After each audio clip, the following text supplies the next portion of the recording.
Bonjour, bienvenue à toutes celles et ceux qui peuvent partager avec nous le culte de ce sabbat, en direct comme en différé. Nous espérons que ces moments de partage vous seront profitables et contribueront à renforcer votre relation avec l'Éternel.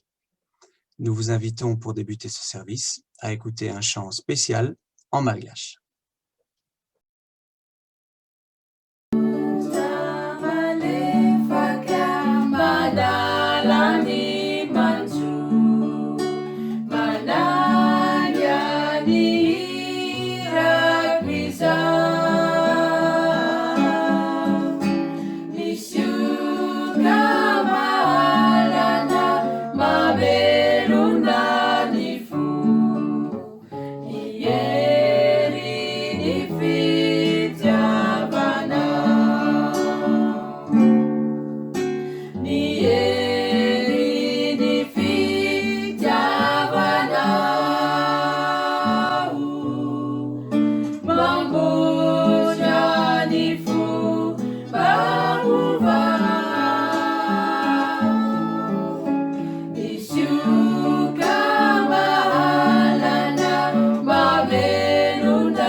Prions ensemble. Père Céleste, nous voulons te remercier de ces moments que nous allons passer ensemble par écran interposé.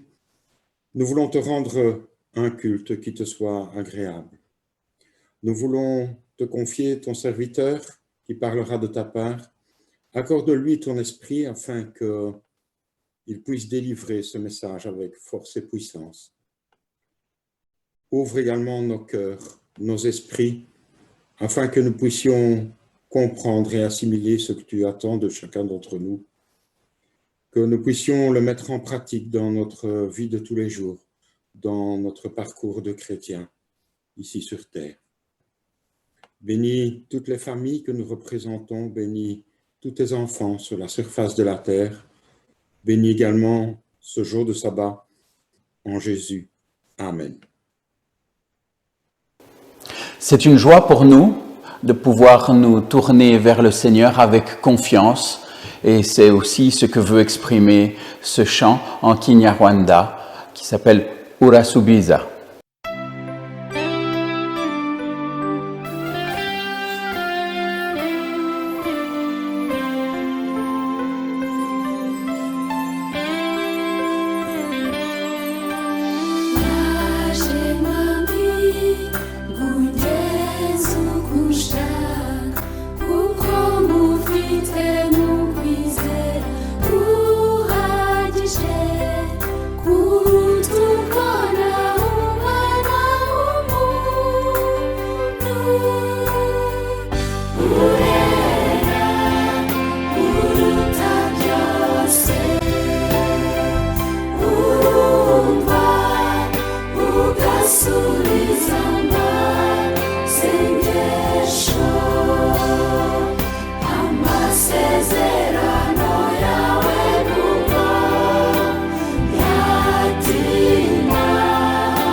Bonjour et bon sabbat à chacune et chacun d'entre vous.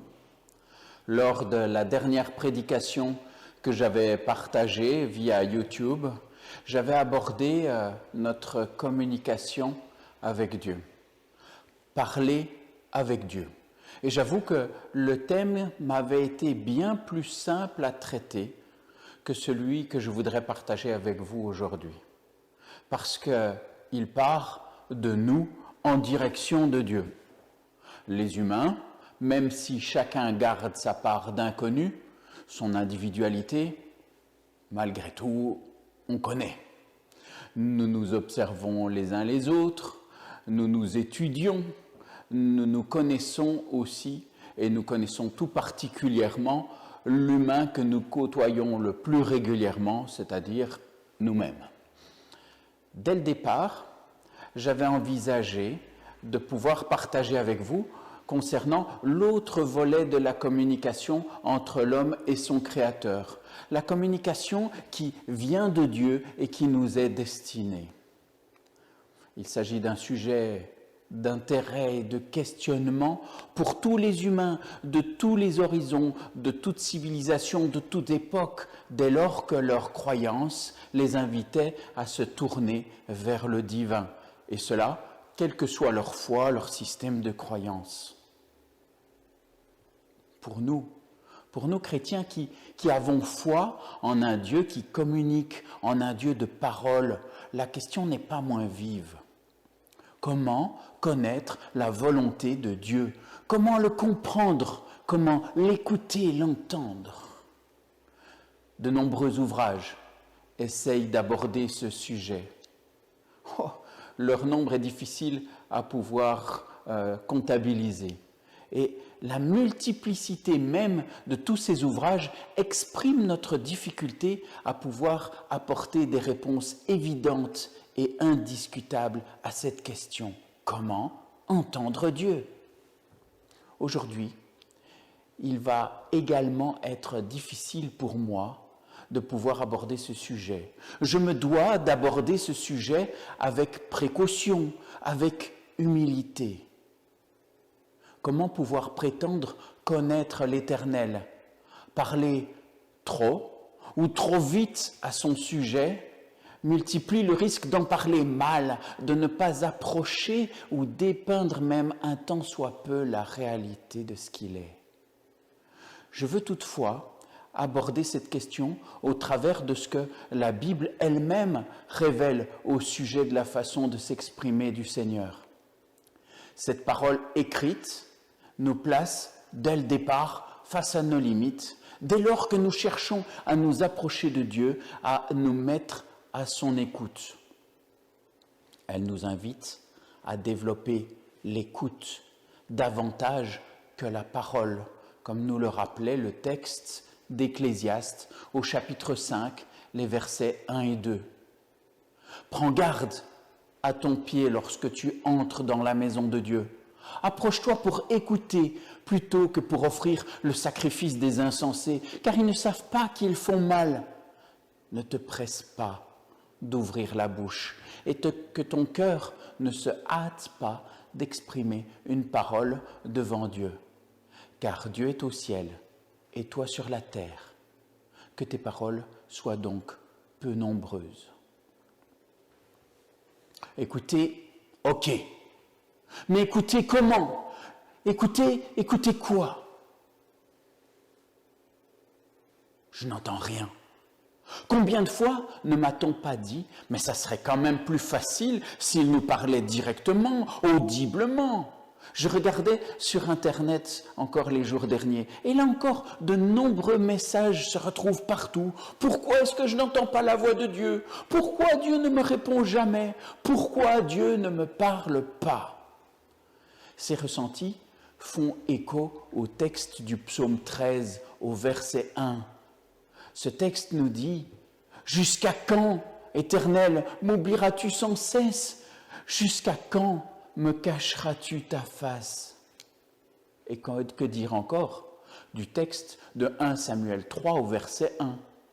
Le jeune Samuel était au service de l'Éternel devant Élie, et le texte nous précise « La parole de l'Éternel était rare en ce temps-là. Les visions n'étaient pas fréquentes. » Alors, on peut se poser la question, légitimement, Dieu parle-t-il?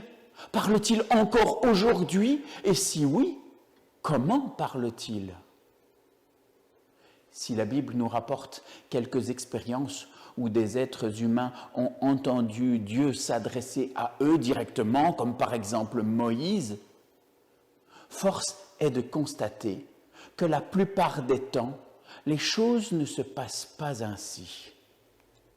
La distance que le péché a mis entre l'être humain et son Créateur fait que l'homme n'est pas non plus très à l'aise avec le fait d'entendre Dieu directement. Lorsque Dieu a parlé directement, sans détour et sans intermédiaire au peuple d'Israël aux abords du Sinaï, c'est le peuple lui-même qui va dire à Moïse « Toi, parle avec nous !» et nous écouterons. Mais que Dieu ne parle point avec nous, de peur que nous ne mourions. Un texte que l'on retrouve dans le livre de l'Exode au chapitre 20 et au verset 19. Ainsi, Moïse, comme bien d'autres dont on nous rapporte l'expérience dans la Bible, va faire fonction de prophète, de porte-parole pour le Seigneur. Dieu, devant notre difficulté à pouvoir l'entendre directement, à pouvoir aussi établir un contact de qualité avec lui, il va utiliser certains êtres humains qui vont être choisis et établis comme prophètes. Des hommes et des femmes qui cherchent tout particulièrement sa direction, disponibles pour être à son service et qu'il va utiliser pour un ministère, pour pouvoir parler de sa part. Certains auront un ministère ponctuel, un très court moment, une ou deux interventions, et d'autres auront un ministère qui va s'étaler sur de nombreuses années. Outre les quelques cas de communication directe, eh bien, Dieu va utiliser ces prophètes qui, chacun à leur manière, vont répercuter le message qu'ils ont reçu. Et je vous avoue que je suis personnellement convaincu que même à minima, sans nous prendre la grosse tête, nous pouvons, si nous nous tenons à la disposition de Dieu, toutes être utilisés à un moment ou à un autre pour parler de sa part, pour soutenir, aider ceux qui sont auprès de nous, pour aussi renforcer la relation qu'ils peuvent avoir avec le Père Céleste, pour pouvoir nous soutenir. Si Dieu utilise des êtres humains qu'il inspire pour s'adresser à nous, la façon la plus évidente dont il cherche à nous parler, celle que nous connaissons et que nous maîtrisons le mieux, eh bien, c'est celle de sa parole écrite. Elle consigne, c'est vrai, non seulement les paroles des prophètes, mais aussi les expériences de vie, les réflexions, les enseignements, les réussites, mais aussi les failles et les échecs de celles et ceux qui nous ont précédés. Concernant cette parole de Dieu écrite, l'apôtre Paul, s'adressant à Timothée, dira en 2 Timothée 3, les versets 14 à 17, 2 Timothée 3, 14 à 17, « Pour toi, reste attaché à tout ce que tu as appris et reçu avec une entière conviction.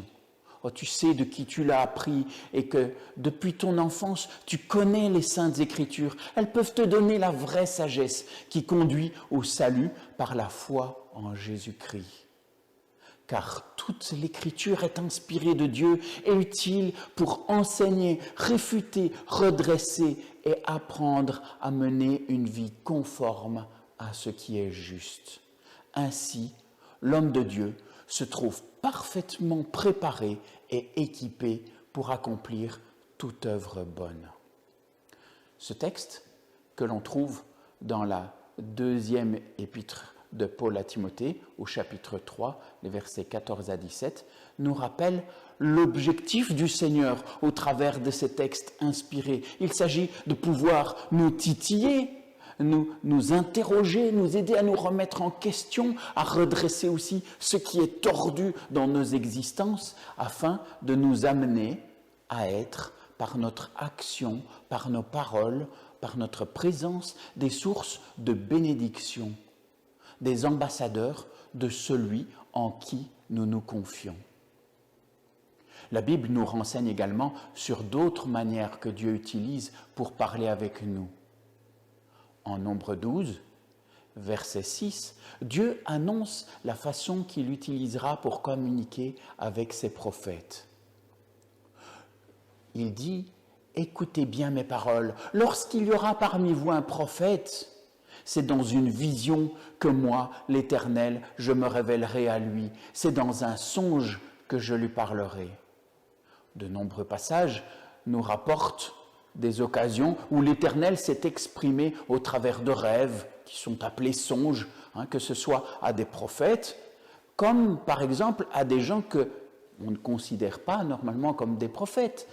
Pharaon, à l'époque de Joseph, qui va recevoir un songe l'avertissant d'une famine à venir, les songes du roi Nebuchadnezzar, ou encore peut-être même le songe de Claudia Procula, l'épouse de Ponce Pilate, auquel on fait référence dans Matthieu au chapitre 27 et au verset 19. Cette façon de communiquer peut nous sembler bien étrange, un peu bizarre peut-être pour nous qui vivons au XXIe siècle, des songes, dans une culture qui en plus ne prête pas toujours énormément d'attention aux songes.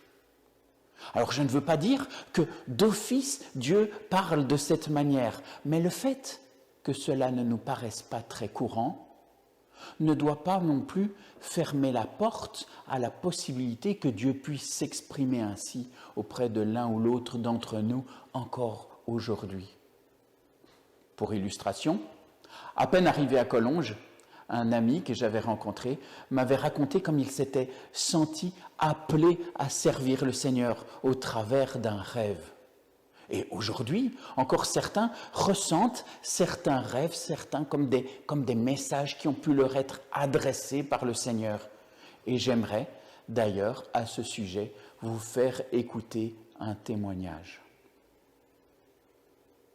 Marceline, merci de bien vouloir prendre un petit peu de temps pour pouvoir partager aussi un témoignage avec nous, témoignage qui est arrivé, si je ne me trompe pas, à ta belle-fille récemment. Est-ce que tu peux nous expliquer un petit peu quand ça s'est passé et où et qu'est-ce qui s'est passé? Ça se passait à Madagascar ce mois de novembre 2020. La maman de ma belle-fille, qui a 84 ans, est attaquée par 3 bandits dans sa maison. Ils ont frappé sa tête sur le dos d'une hache 3 fois. Et pendant ce temps-là, à même heure, ma belle-fille, qui habite à centaines de kilomètres de là, a fait un rêve qu'un médecin lui a téléphoné, qui dit que je suis le médecin qui s'occupe de ta maman, tu dois te préparer. Et alors, ma belle-fille a répondu, j'ai parlé avec maman hier, non, elle est bien. Le médecin dit, je suis le médecin qui s'occupe de ta maman, tu dois te préparer. Et puis, elle s'est réveillée. Elle s'est réveillée et puis elle a rendormi. Elle a rendormi et elle a fait le même rêve qui dit que je suis le médecin qui s'occupe de ta maman, tu dois te préparer. Et alors, le matin, elle s'est réveillée, ma belle-fille, donc le matin, et elle a reçu un coup de fil de là-bas, comme quoi, la famille de là-bas, quoi, comme quoi sa maman est à l'hôpital. Elle a attaqué par 3 bandits dans sa maison. Et c'est là que ma belle-fille a pensé à les rêves qu'elle a fait. Dieu lui a préparé qu'elle va entendre une mauvaise nouvelle, mais Dieu aussi a protégé sa mère. Je remercie Marceline qui a bien voulu partager cette expérience avec nous. Oui, c'est vrai, le Seigneur peut parfois parler au travers de rêves. Et la Bible nous parle parfois aussi de visions. La personne qui la reçoit peut être à ce moment-là totalement éveillée. Et je voudrais, pour évoquer les visions, reprendre avec vous l'histoire d'un prophète qui ne fait pas partie du peuple de Dieu. Balaam. Son histoire nous est rapportée à partir du chapitre 22 du livre des Nombres. C'est une histoire qui s'étale sur plusieurs chapitres. Alors, de quoi s'agit-il? Eh bien, il s'agit d'un prophète qui a été appelé par le roi Balak. Le roi Balak était le roi du peuple de Moab et inquiet de voir la progression du peuple d'Israël qui petit à petit se rapproche de lui, se rapproche du territoire de son peuple, eh bien, il va envoyer des émissaires, des Moabites, mais aussi des Madianites, qui vont être envoyés pour aller chercher le prophète Balaam. La Bible le désigne pas vraiment sous le nom de prophète, mais de devin. Quelqu'un qui fait de la divination, quelqu'un peut-être un petit peu louche vers lequel on ne se dirigerait pas, en tout cas spontanément. Or, le fait est que ce n'est pas quelqu'un qui est pris seulement en exemple. On voit que dès le départ, son intérêt va être surtout pécunier. Il est très intéressé par l'offre de récompense que lui propose le roi Balak. Si tu viens chez moi, je vais t'offrir de grands biens, des grandes récompenses. Viens et maudis le peuple d'Israël. Je ne veux pas reprendre maintenant toute l'histoire de Balaam, mais néanmoins, ces messagers vont venir le chercher tout près du fleuve de l'Euphrate. Et quand il va revenir, eh bien, suite à plusieurs interventions de l'Éternel, eh bien, il va finalement être amené à faire l'inverse de ce qui lui avait été demandé. On lui demandait de maudire le peuple, et à plusieurs reprises, il va même bénir le peuple d'Israël au désarroi total du roi Balak et à sa grande colère. Celui qu'on qualifierait bien plus volontiers de faux prophète que de prophète va néanmoins, à un moment, recevoir une vision qui le pousse à bénir ce peuple d'Israël.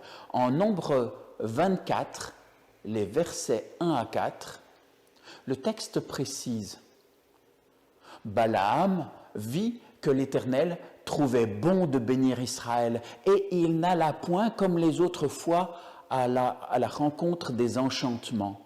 Mais il tourna son visage du côté du désert. Et Balaam leva les yeux, et il vit Israël camper selon ses tribus. Alors l'Esprit de Dieu fut sur lui. Balaam prononça son oracle et il dit « Parole de Balaam, fils de Béor, parole de l'homme qui a l'œil ouvert. » Parole de celui qui entend les paroles de Dieu, de celui qui voit la vision du Tout-Puissant, de celui qui se prosterne et dont les yeux s'ouvrent.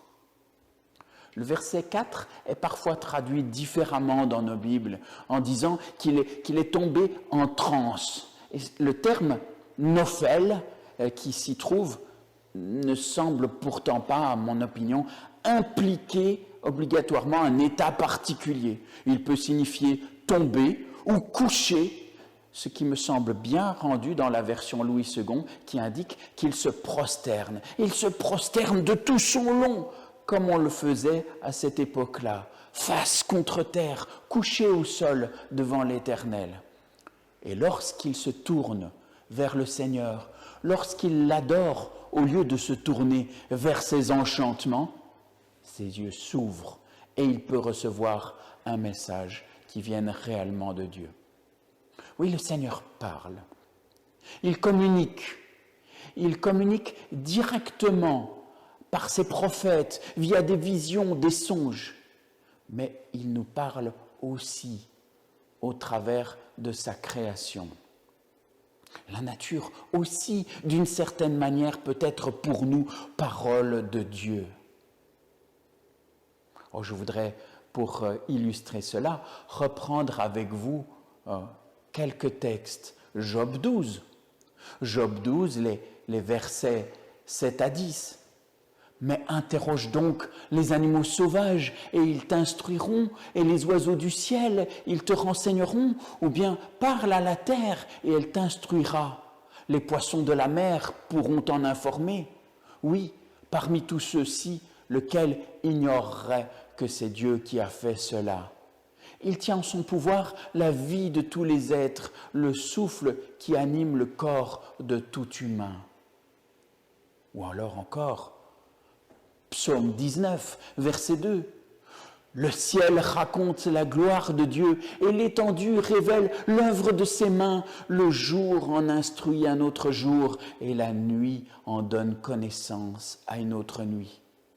Ce n'est pas un langage, ce ne sont pas des paroles, on n'entend pas leur son. Cependant, leur voix parcourt toute la terre et leurs discours vont jusqu'aux extrémités du monde où il a dressé une tente pour le soleil. Et le soleil, pareil à un époux qui sort de sa chambre, s'élance dans la course avec la joie d'un héros. Il se lève à une extrémité du ciel et termine sa course à l'autre extrémité. Rien n'échappe à sa chaleur. Romains, au chapitre 1, verset 20. En effet, depuis que Dieu a créé le monde, ses qualités invisibles, c'est-à-dire sa puissance éternelle et sa nature divine, se voient fort bien quand on considère ses œuvres. Tous ces textes, toutes ces images, tout ce que nous pouvons contempler dans la nature nous parle de la merveille qu'est le Seigneur, nous dit à quel point il est bon, à quel point il est grand, à quel point il est extraordinaire. Nous dit à quel point aussi il est ordre, à quel point tout ce qu'il fait est parfait. Maintenant, si nous avons vu que Dieu peut parler au travers de ses prophètes, des visions, des songes, de la nature, Dieu peut aussi nous présenter une des expressions sans doute les plus claires qu'il a utilisées à ce jour, le Christ. Et quand on regarde dans Hébreux au chapitre 1, des versets 1 à 3, nous lisons ce texte qui nous dit « À bien des reprises et de bien des manières, Dieu a parlé autrefois à nos ancêtres par les prophètes. Et maintenant, dans ces jours qui sont les derniers, il nous a parlé par le Fils.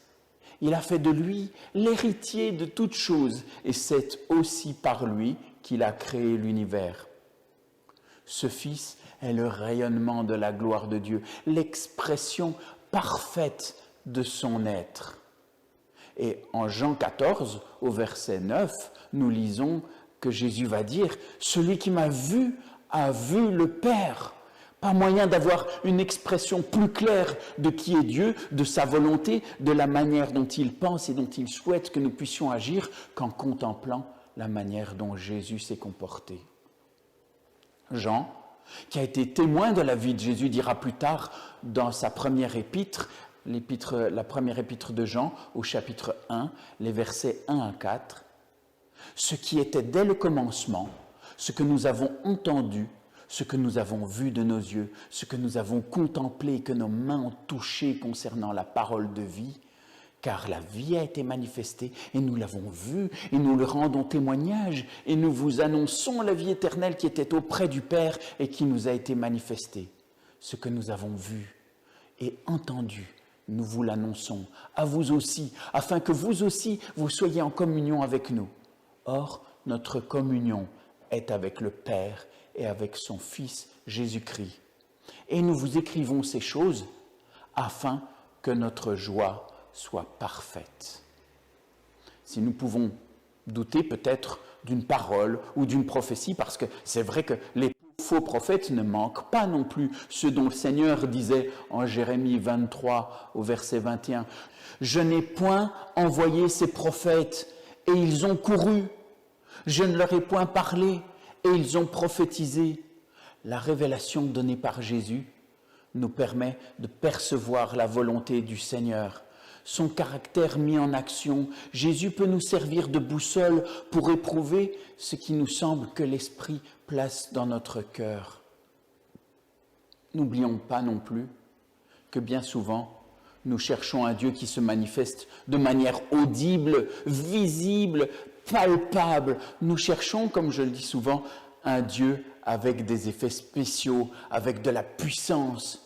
Mais nous regardons alors à ce qui frappe les yeux, alors que lui regarde avant toute chose à la transformation des cœurs.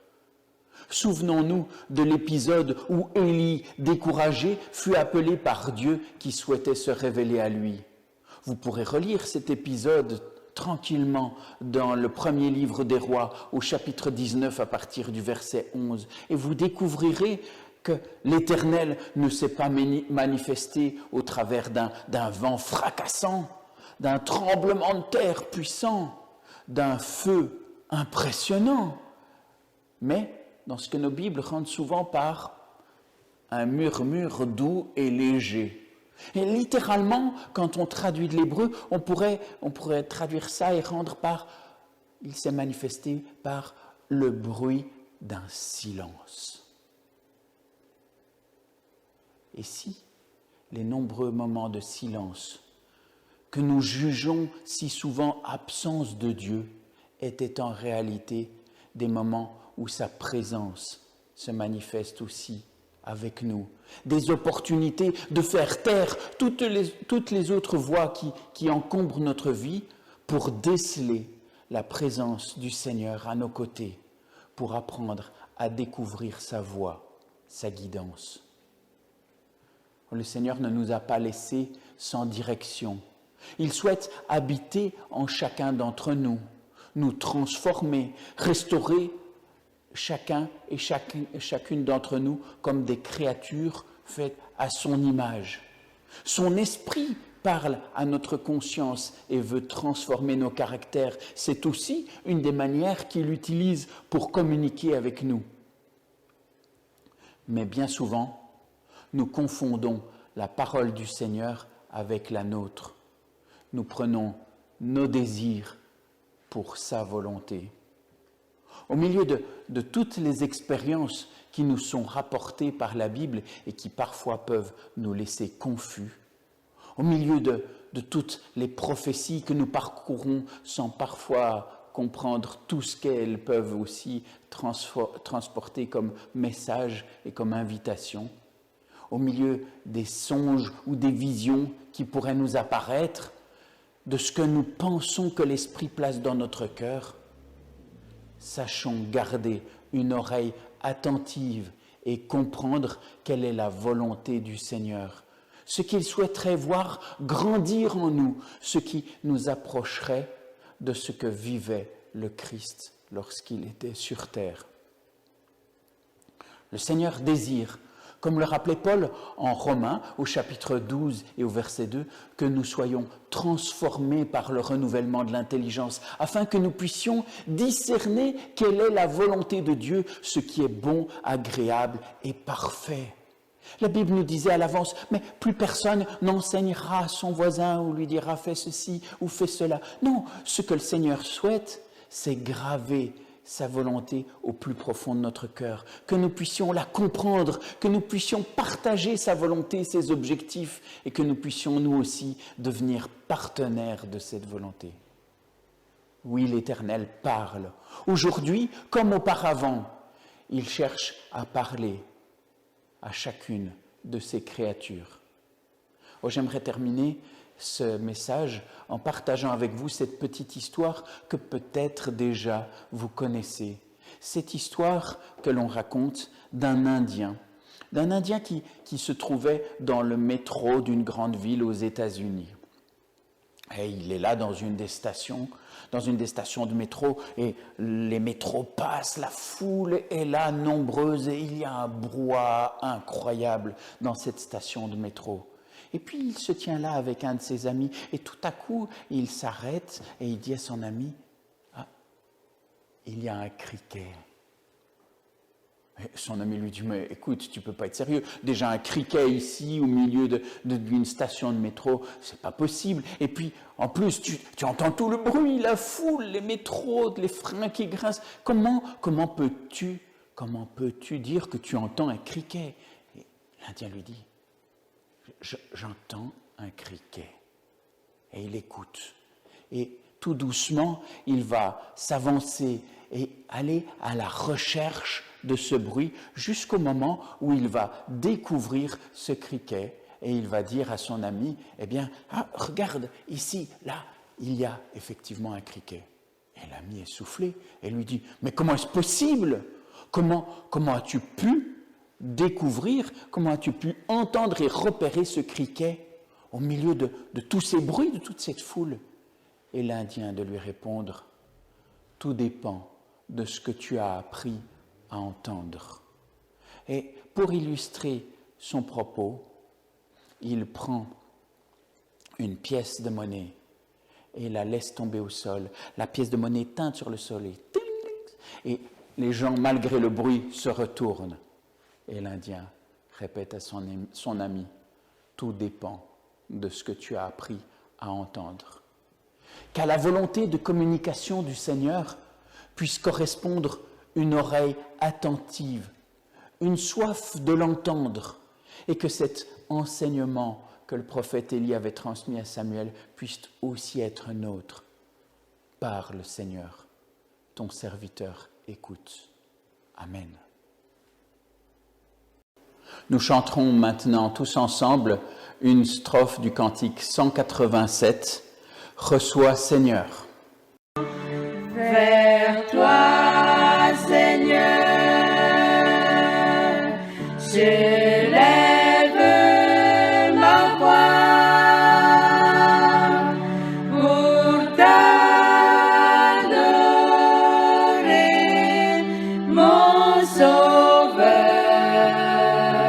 mon roi. Reçois, Seigneur, comme un doux parfum, l'amour et les chants de nos cœurs reconnaissants.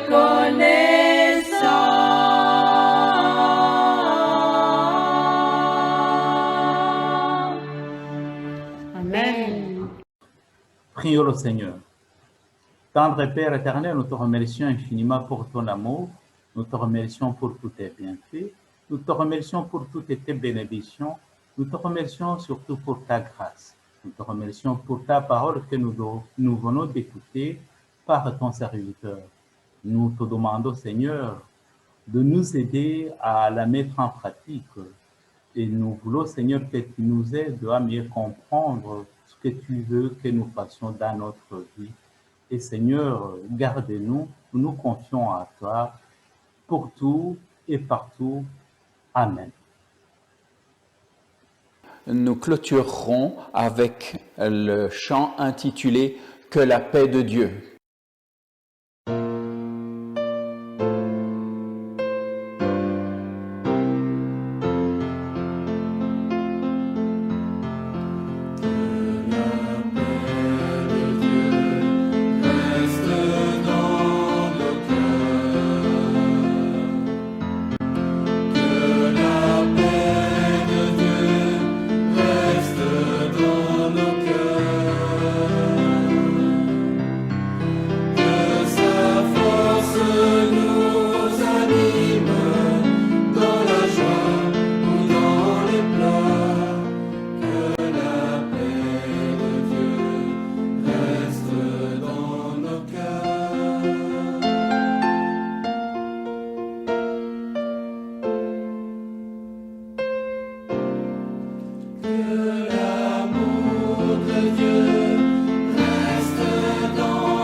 C'est ici que prend fin son service. Nous vous remercions tous qui l'avez suivi. Nous vous souhaitons une bonne suite de sabbat. Que Dieu vous garde et qu'il vous bénisse. À bientôt.